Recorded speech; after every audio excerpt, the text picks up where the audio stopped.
السلام عليكم ورحمة الله وبركاته. الحمد لله نحمده ونستعينه ونستغفره ونؤمن به ونتوكل عليه ونعوذ بالله من شرور أنفسنا ومن سيئات أعمالنا. من يهده الله فلا مضل له ومن يضلل فلا هادي له.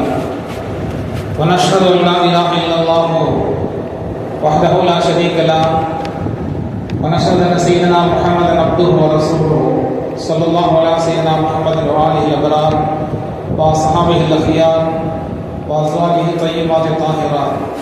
أوصيكم عباد الله وإياي أيضا بتقوى الله. ما بعد، فأعوذ بالله من الشيطان الرجيم. بسم الله الرحمن الرحيم.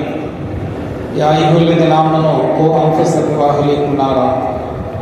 صدق الله العظيم. قال النبي صلى الله عليه وسلم: كلكم راع وكلكم مسؤول عن رعيته. وكما قال عليه الصلاة والسلام. எல்லாம் பொருளும் அல்லாஹ் ஒருவனுக்கு உரித்தாகட்டுமாக.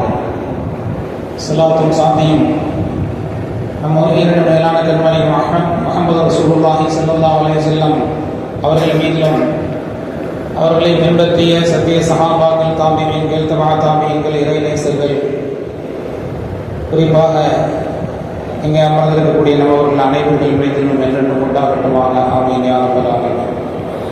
கண்ணியத்திற்கு மிகுந்த மேன்மைக்கு உரித்தான பெரியவர்களை, அல்லாஹ்வின் நல்லடியார்களே, அருமை நாயகம் முஹம்மது ரசூலுல்லாஹி ஸல்லல்லாஹு அலைஹி வஸல்லம் அவர்களின் பாக்கியம் நிறைந்த உம்மத்துமார்களே, அல்லாஹ் தஆலா தன்னுடைய மேலான பொருத்தத்தினை பெற்ற சாலிஹீன்களின் கூட்டத்திற்கு எல்லாம் கபூல் செய்தல் புரிவானாக. கண்ணியத்திற்குரியவர்களே, நாம் வாழக்கூடிய இந்த காலகட்டத்தில் ஒவ்வொரு நாளும் அதிகமான மரணங்களை நாம் கேள்விப்படுகிறோம். முக்காலத்தை விட இளவயது மரணங்கள், துயரச் சம்பவங்கள், பேரிடர்கள், போர் சூழல்கள் என்று பல்வேறு விதமான பிரச்சனைகளை நாம் அன்றாட வாழ்க்கையில் கேள்விப்பட்டுக் கொண்டே இருக்கிறோம். ஆனாலும் கூட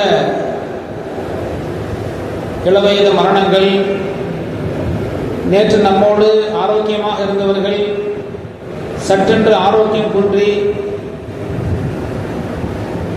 அவர்களுடைய நிலைப்பாடுகள் மாறிவிடுவது, சில நபர்களுக்கு சில உறுப்புகள் செயலற்று போவது, இப்படியெல்லாம் பல்வேறு ஆரோக்கிய குறைவுகளும் பிரச்சனைகளும் நம்மை சுற்றி நடந்து கொண்டு இருந்தாலும், நடப்பதை நாம் பார்த்து கொண்டிருந்தாலும், அதிலிருந்து பெற வேண்டிய பாடங்களை, படிப்பினைகளை பெற்று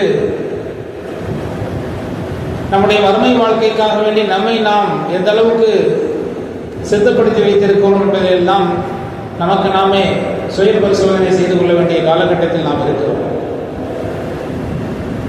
கண்ணியத்திற்குரியவர்களே, பெருமானார் ஸல்லல்லாஹு அலைஹி வஸல்லம் அவர்கள் சொன்னார்கள், இந்த உலகத்தில் உள்ள ஒவ்வொருவரும் குல்லுக்கும் ராயின் குல்லுக்கும் மஸ்ஊலுன் அன் ரஇய்யத்திஹி.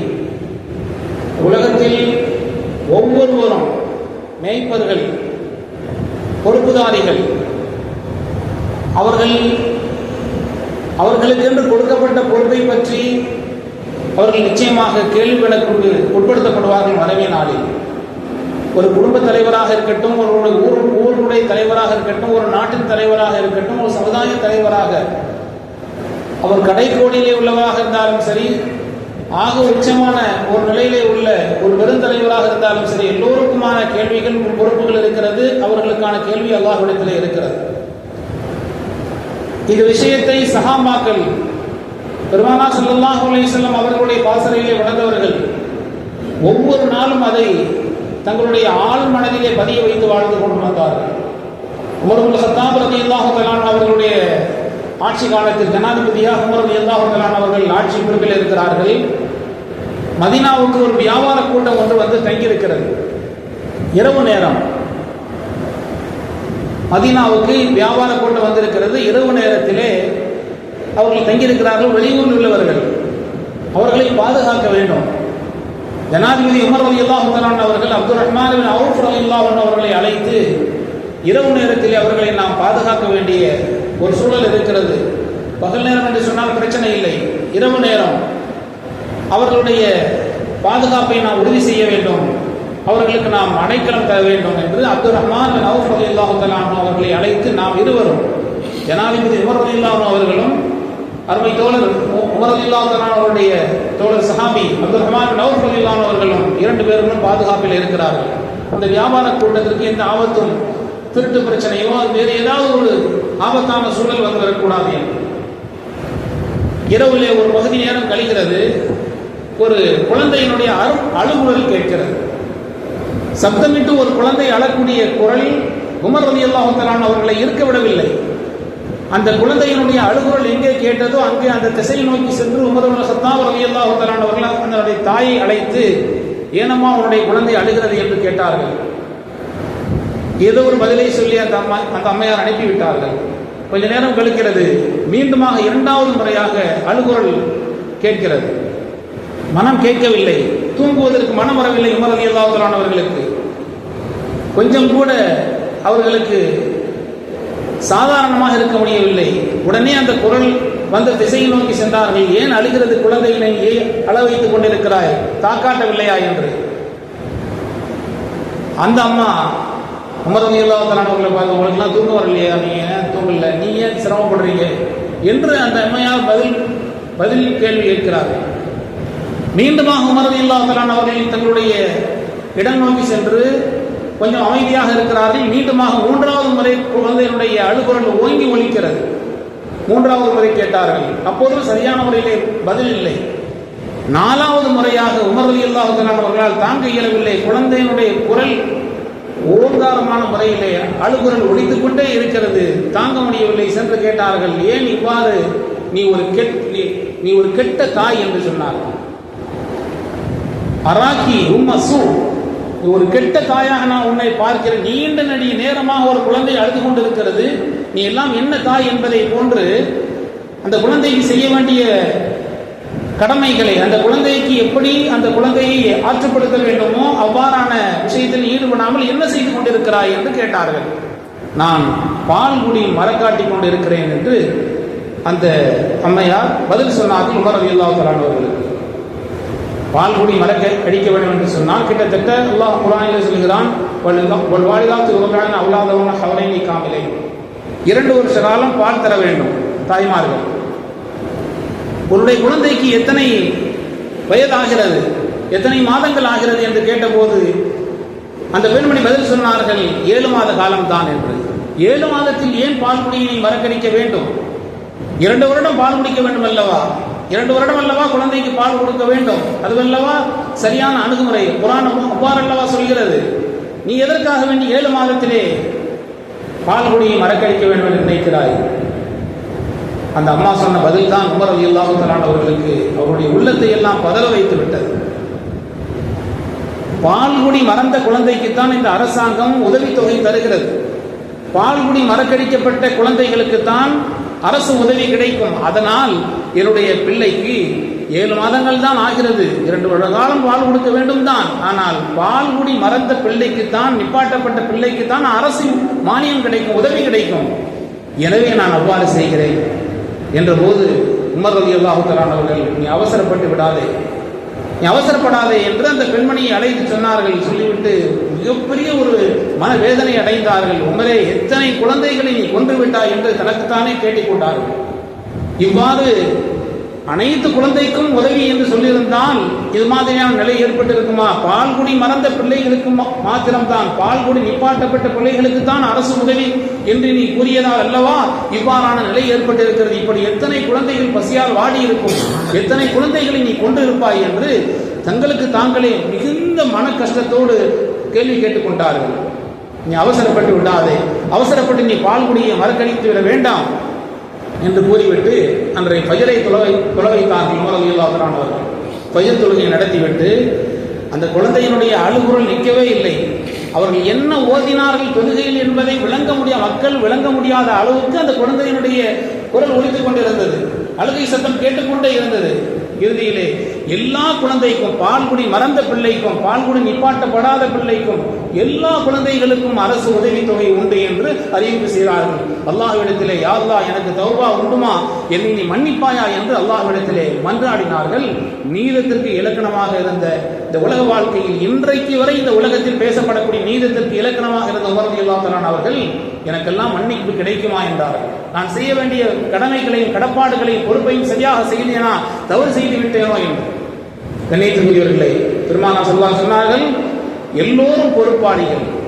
எது விஷயத்தில் நீங்கள் பொறுப்பு கொடுக்கப்பட்டிருக்கிறீர்களோ அது குறித்து நீங்கள் விசாரிக்கப்படுவீர்கள். எல்லோருக்குமான கேள்விகள் உண்டு. எல்லோருக்கும் அவர்களுடைய தகுதிக்கேற்ப கேள்வி எனக்கு இருக்கிறது. எனவே நாம் என்ன பொறுப்பில் இருக்கிறோமோ, ஒரு குடும்ப தலைவனாக இருந்தால் அதுக்கு தகுந்தாற் போல் கேள்வி, ஒரு நாட்டுக்கு தலைவனாக இருந்தால் அதற்கு தகுந்த மாதிரி கேள்வி. எல்லோருக்கும் கேள்விகள் உண்டு. உமர் ரலியல்லாஹு தஆலா அன்ஹு அவர்கள் தங்களுடைய ஆட்சி காலத்தில் அவ்வளவு நீதமாக இருந்தாலும் சரிதான், ஒரு முறை அவர்கள் எப்படி தங்களை பார்த்தார்கள், நமக்கு அல்லாஹ்விடத்தில் மன்னிப்பு கிடைக்குமா, விமோசனம் கிடைக்குமா, நமக்கு ஈடேற்றம் கிடைக்குமா என்று அனுதினமும் அவர்கள் கவலைப்படாத நாள் இல்லை. ஒரு நாள் மக்களோடு பேசிக் கொண்டிருக்கின்ற போது அப்படியே பேச்சினுடைய ஓடை தூங்கி முட்டினார்கள். சில நபர்கள் கேட்டார்கள், ஜனாதிபதி அவர்களே, அலா தனாமியா அமீருல் முஃமினீன், ஜனாதிபதி அவர்கள் நீங்கள் தூங்கவில்லையா என்று. அதற்கு பதில் சொன்னார்கள் உமர் ரலியல்லாஹு அவர்கள், நான் பகலிலே எப்படி தூங்குவது, நான் பகலிலே தூங்கிவிட்டால் மக்களுக்கு செய்ய வேண்டிய கடமைகளிலே நான் குறை செய்து வைத்து விடுவேனோ என்று என்னால் பகலிலே தூங்க முடியவில்லை. பகலிலே மக்களை பராமரிக்க வேண்டும், ஆட்சி நடத்த வேண்டும், அவர்களுக்குரிய ஹக்குகளை, அவர்களுடைய உரிமைகளை நான் பேண வேண்டும். பகலிலே தூங்கிவிட்டால் மக்களுக்கான உரிமைகளை நான் எவ்வாறு அவர்களுடைய உரிமைகளை கொண்டு சேர்ப்பது, அவர்களுடைய கடமைகளை எப்படி செய்வது. இரவிலேயும் என்னால் தூங்க முடியவில்லை, இரவிலே நான் தூங்கிவிட்டேன் என்று சொன்னால் அல்லாஹ்வுக்கு செய்ய வேண்டிய கடமைகளை நான் எவ்வாறு செய்வது என்று இரவிலேயும் என்னால் தூங்க இயலவில்லை, பகலிலேயும் என்னால் தூங்க இயலவில்லை. எனவேதான் இது மாதிரியான சபைகளிலே எனக்கு தூக்கம் வருகிறது என்பதை போன்று வந்து சொன்னார். கண்ணியத்திற்குரியவர்களே, உமர் ரலியல்லாஹு அன்ஹு சொன்னார்கள், இந்த உலகத்தில் நான் வாழ விரும்புவது, இந்த உலகத்தில் வாழ விரும்புவதை சஜிதா என்கின்ற ஒன்று இருப்பதனால் தான். அல்லாஹுக்கு சஜிதா செய்வதே எனக்கு அவ்வளவு பெரிய பேரானந்தம். அல்லாஹுக்கு சஜிதா சிரம் பணிவது, தலையை கொண்டு என்னுடைய நெற்றியை கொண்டு பூமியில வைப்பதிலே அவ்வளவு பெரிய ஆனந்தம் இருக்கிறது. சஜிதா என்கின்ற ஒன்று மாத்திரம் இல்லை என்று சொன்னால் இந்த உலகத்தில் நான் வாழவே விரும்ப மாட்டேன் என்று சொன்னார்கள். அவ்வளவு பெரிய ஆட்சி பொறுப்பில் இருந்தவர்கள் எல்லா இடத்தையும் சரிபடுத்தினார்கள். மக்களுக்கு செய்ய வேண்டிய கடமைகள், குடும்பத்திற்கு செய்ய வேண்டிய கடமைகள், அல்லாஹுக்கு செய்ய வேண்டிய ஹக்குகள் எல்லாவற்றையும் நிரப்பமான முறையில் செய்துவிட்டு அல்லாஹ்விடத்தில் தனக்கு ஈடேற்றம் கிடைக்குமா, விமோசனம் கிடைக்குமா என்று நினைத்தார். கண்ணியத்திற்குரியவர்களே, நாம் எல்லா விஷயம் குறித்தும், குடும்பத்தை பற்றி, நம்முடைய இபாதத்துகளை பற்றி, நமக்கு கொடுக்கப்பட்ட பொறுப்புகளை பற்றி நாம் விசாரிக்கப்படுவோம். ஹலால் ஹராம்களை நாம் பேணி அடக்க வேண்டும். அது விஷயத்திலே நமக்கு கேள்வி இருக்கிறது. ஒரு நாள் இமாம் அஹ்மது பின் ஹம்பல் ரஹ்மத்துல்லாஹ் அவர்களிடத்திலே சென்று ஒரு பெண்மணி கேள்வி கேட்டார்கள். மிகப்பெரிய இமாம், உலகறிந்த இமாம் அஹ்மது பின் ஹம்பல் ரஹ்மத்துல்லாஹ் அவரிடத்திலே சென்று கேட்டார்கள், என்னுடைய வீட்டினுடைய மாடியிலே இருந்து நான் நூல் நூற்று கொண்டிருக்கிறேன், ஆடைகளை நெய்து கொண்டு இருப்பது, நூல் நூற்பது போன்ற வேலைகள் தான் அவர்களுக்கு. சந்திரனுடைய நிலா வெளிச்சத்திலே இருந்து ஒரு நாள் காவலர்கள் அந்த வழியாக சென்றார்கள். காவலர்கள் சில நேரங்களில் அவ்வாறு அவர்களுடைய வீட்டின் வழியாக செல்வார்கள். அந்த காவலர்கள் செல்கின்ற போது விளக்குகளை தூக்கி பிடித்துக் கொண்டு செல்வார்கள். விளக்குகளை தூக்கி பிடித்துக் கொண்டு ஒரு நாள் இவர்கள் நூல் நூற்றுக் கொண்டிருக்கக்கூடிய, அவர்கள் நெய்து கொண்டிருக்கக்கூடிய அவர்களுடைய இல்லத்திற்கு அருகாமையிலே ஏதோ ஒரு ஆலோசனை கூட்டம் போல் நடைபெற்றது. ஏதோ ஒன்றை பேசிக் கொண்டார்கள் காவலர்கள் எல்லாம் சேர்ந்து. அந்த ஒளி, விளக்கை பிடித்துக் கொண்டே இருக்கிறார்கள். அந்த விளக்கினுடைய ஒளியிலே அவர்கள் அங்கே ஆலோசனை கூட்டம் நடத்துகிறார்கள். அந்த ஒளி இவர்களுடைய வீட்டிலே, இவர்கள் எந்த இடத்திலே நூல் நூற்றுக் கொண்டிருக்கிறார்களோ அங்கே அவர்களுடைய ஒளி படுகிறது. அந்த ஒளியிலே அமர்ந்து அவர்கள் நூல் நூற்கிறார்கள், தங்களுடைய ஆடைகளை நெய்கிறார்கள். இவ்வாறு காவலர்கள் ஆலோசனைக்காக வேண்டி விளக்கை பிடித்துக் கொண்டிருக்கிறார்களே, அந்த ஒளியிலே நான் நெய்வதும் நான் நூல் நூற்பதும் எனக்கு ஜாயிஸ் ஆகுமா, கூடுமா, ஹலால் தானா என்று இமாம் அஹ்மது ரஹ்மத்துல்லாஹ் அவர்களிடத்திலே சென்று அந்த பெண்மணி கேள்வி கேட்டார்கள். மன்னந்தி, யாரம்மா, இவ்வளவு நுணுக்கமான முறையிலே ஹலால் ஹராமை பேணி இவ்வளவு விஷயத்திலே இவ்வளவு பெரிய ஒரு பேணுதல் அவனிடத்தில் என்று ஆச்சரியமான முறையிலே கேட்டார்கள். நான் பிஷ்ருல் ஹாஃபி ரஹ்மத்துல்லா என்பவர்களுடைய சகோதரி என்று பதில் கூறினார். பிஷ்ருல் ஹாஃபி என்று சொன்னால் உலகறிந்த மிகப்பெரிய ஒரு மேதை அவர்கள், மிகப்பெரிய சூஃபி ஞானி, அல்லாஹுக்காக வேண்டி தங்களை அர்ப்பணித்தவர்கள், ஒரு பற்றற்ற வாழ்க்கை வாழ்ந்தவர்கள். அவர்களுடைய சகோதரி என்ற போது, அப்படியா பிஷ்ருல் ஹாஃபி ரஹ்மத்துல்லா அவர்களுடைய சகோதரியா நீங்கள் என்று கேட்டுவிட்டு, மற்றவர்களுக்கு அது ஹலால் தான், காவலர்கள் பிடித்துக் கொண்டு வருகிறார்களே விளக்குகள், அந்த விளக்கினுடைய ஒளியிலே தங்களுடைய வேலைகளை செய்து கொள்வது மற்றவர்களுக்கு ஹலால், நீங்கள் அவ்வாறு செய்ய வேண்டாம், உங்களுக்கு கூடாது. ஏனென்று சொன்னால் உங்களுடைய இல்லத்திலிருந்து தான் இது மாதிரியான விஷயங்கள் எல்லாம் பிறக்கிறது. உங்களுடைய வீட்டிலிருந்து தான், உங்களுடைய குடும்பத்திலிருந்து தான் மக்களுக்கான நற்போதனைகள் பிறக்கிறது. எனவே அதை அவர்கள் செய்து கொள்ளட்டும், நீங்கள் செய்ய வேண்டாம். உங்களை பார்த்து தான் மக்கள் படிப்பனையாக, உங்களை ரோல் மாடலாக வைத்துதான், உங்களை முன்மாதிரியாக வைத்துதான் மக்கள் தங்களுடைய நிலைப்பாடுகளை அமைத்துக் கொள்கிறார்கள், வாழ்க்கையை அமைத்துக் கொள்கிறார்கள். எனவே அவர்களுக்கு வேண்டுமானால் அவள் செய்து கொண்ட ஹலால், உங்களுக்கு ஹலால் இல்லை, நீங்கள் செய்ய வேண்டாம் என்று சொன்னால், நீங்கள் அல்லவா ஒரு நல்ல முன்மாதிரியாக மக்களுக்கு இருக்கிறீர்கள், அதனால் இது உங்களுக்கு ஹலால் இல்லை என்று சொன்னார். இவ்வளவு நுணுக்கமான முறையிலே ஹலால் ஹராமை பேணி இருக்கிறார்கள் என்று சொன்னால், அல்லாஹ்விடத்தில் ஒரு நாள் நமக்கு கேள்வி இருக்கிறது என்ற காரணத்தினால் எல்லா விஷயம் குறித்தும் கேள்வி அல்லாஹ்விடத்திலே எல்லோருக்கும் இருக்கிறது, கடை கோடியில் உள்ளவருக்கும் இருக்கிறது, ஆக உச்சமான பதவியில் இருப்பவருக்கும் இருக்கிறது. எனவேதான் அல்லாஹ் குர்ஆனிலே சொன்னான், யா அய்யுஹல்லதீன ஆமனூ அன்ஃபுஸக்கும் வஅஹ்லீக்கும் நாரா, உங்களையும் உங்களுடைய குடும்பத்தார்களையும் நெருப்பிலிருந்து பாதுகாத்துக் கொள்ளுங்கள் என்று, நரக நெருப்பிலிருந்து உங்களை பாதுகாத்துக் கொள்ளுங்கள். ஒரு நாள் உமர் இப்னு கத்தாப் ரலியல்லாஹு தஆலா அன்ஹு, அபூபக்கர் சித்திக் ரலியல்லாஹு தஆலா அன்ஹு, இரண்டு பேர்களும் வருகிறார்கள். ஒரு வீதியிலே பெருமானார் ஸல்லல்லாஹு அலைஹி வஸல்லம் அவர்கள் வருகிறார்கள். ஸல்லல்லாஹு அலைஹி வஸல்லம் அவர்களை எதிர்கொண்ட சஹாபாக்கள் அபூபக்கர் உமர் ரலியல்லாஹு அன்ஹுமா இரண்டு பேர்களும் சந்தித்துக் கொண்டார்கள். ஸல்லல்லாஹு அலைஹி வஸல்லம் அவர்கள் பசியினால் தூக்கம் வரவில்லை, அதனால் பசியின் காரணமாக வெளியிலே வருகிறார்கள். அவர்களால் இருக்க முடியவில்லை, பசியினால் வெளியிலே வருகிறார்கள். பெருமானார் ஸல்லல்லாஹு அலைஹி வஸல்லம் அவர்களும் சஹாபாக்களும் பேசிக் கொள்கிறார்கள், நீங்கள் எதனால் வந்தீர்கள், நீங்கள் எதனால் வந்தீர்கள் என்று. ஸல்லல்லாஹு அலைஹி வஸல்லம் பதில் சொன்னாங்க, நீங்கள் எதன் காரணத்தினால் வந்தீர்களோ அதனால் தான் நானும் வந்தேன். ஆக பசிதான் காரணம். அபூபக்கர் உமர் ரலியல்லாஹு தஆலா அன்ஹுமா அந்த இரண்டு பேர்களும் வந்ததும், பெருமானார் ஸல்லல்லாஹு அலைஹி வஸல்லம் வீதிக்கு வந்ததும் பசியினுடைய தாக்கத்தினால் தான். ஆக மூன்று பேர்களும் சேர்ந்து அபுல் ஹைஸம் ரலியல்லாஹு தஆலா என்கிற ஒரு சஹாபியுடைய இல்லத்திற்கு செல்கிறார்கள். அங்கே அந்த சஹாபி வீட்டிலே இல்லை, வெளியிலே சென்றிருந்தார்கள். அவருடைய மனைவி பெருமானார் ஸல்லல்லாஹு அலைஹி வஸல்லம் சஹாபாக்களை பார்த்ததும் மிகச்சிறந்த விருந்தாளிகள் வீட்டுக்கு வந்து விட்டார்கள் என்று பேரித்தம்பழத்தையும் தண்ணீரையும் எடுத்து வைத்தார்கள். அவர்களுக்கு முன்னால் வரலாறு கொஞ்சம் நீண்டது. பேரித்தம்பழத்தையும் தண்ணீரையும் எடுத்து வைக்கப்பட்டது. அதற்கு பின்னால் வெளியிலே சென்று அந்த சஹாபி வந்து ஆடு அறுத்து அவர்களுக்கு சமைத்து கொடுக்கப்பட்டது. அந்த பேரித்தம்பழத்தையும் தண்ணீரையும் சாப்பிட்டு விட்டு கடுமையான பசி, வைக்கப்பட்ட உணவு ஹலால், பேரித்தம்பழமும் தண்ணீரும் தான். சாப்பிட்டது ஒரு சஹாபியினுடைய வீட்டில், பெருமானார் ஸல்லல்லாஹு அலைஹி வஸல்லம் தோழர் வீட்டில். கடுமையான பசியினுடைய தாக்கம், ஹலாலான உணவு பேரித்தம்பழமும் தண்ணீரும் தான். அதை சாப்பிட்டு விட்டு பெருமானார் ஸல்லல்லாஹு அலைஹி வஸல்லம் சொன்னார்கள், இது குறித்து நீங்கள் மறுமையிலே கேள்வி கேட்கப்படுவீர்கள். அல்லாஹ் குர்ஆனிலே சொல்கிறானே, நியமத்துகளை பற்றி கேட்கப்படுவீர்கள், இதை பற்றியும் நீங்கள் விசாரிக்கப்படுவீர்கள். சையதுனா உமர் இப்னு கத்தாப் ரலியல்லாஹு தஆலா அன்ஹு பெருமானார் ஸல்லல்லாஹு அலைஹி வஸல்லம் கேட்டார்கள், யா ரசூலல்லாஹ், இது குறித்துமா கேட்கப்படுவோம்? பசி இருக்கிறது, தேவையான அளவுக்கு தான் கொண்டிருக்கிறோம், ஒரு படாடோபமான ஆடம்பரமான உணவு ஒன்றும் இல்லை, பேரித்தம்பழமும் தண்ணீர் தானே, இது குறித்துமா நாம் கேள்வி கேட்கப்படுவோம் அல்லாஹ்விடத்திலே?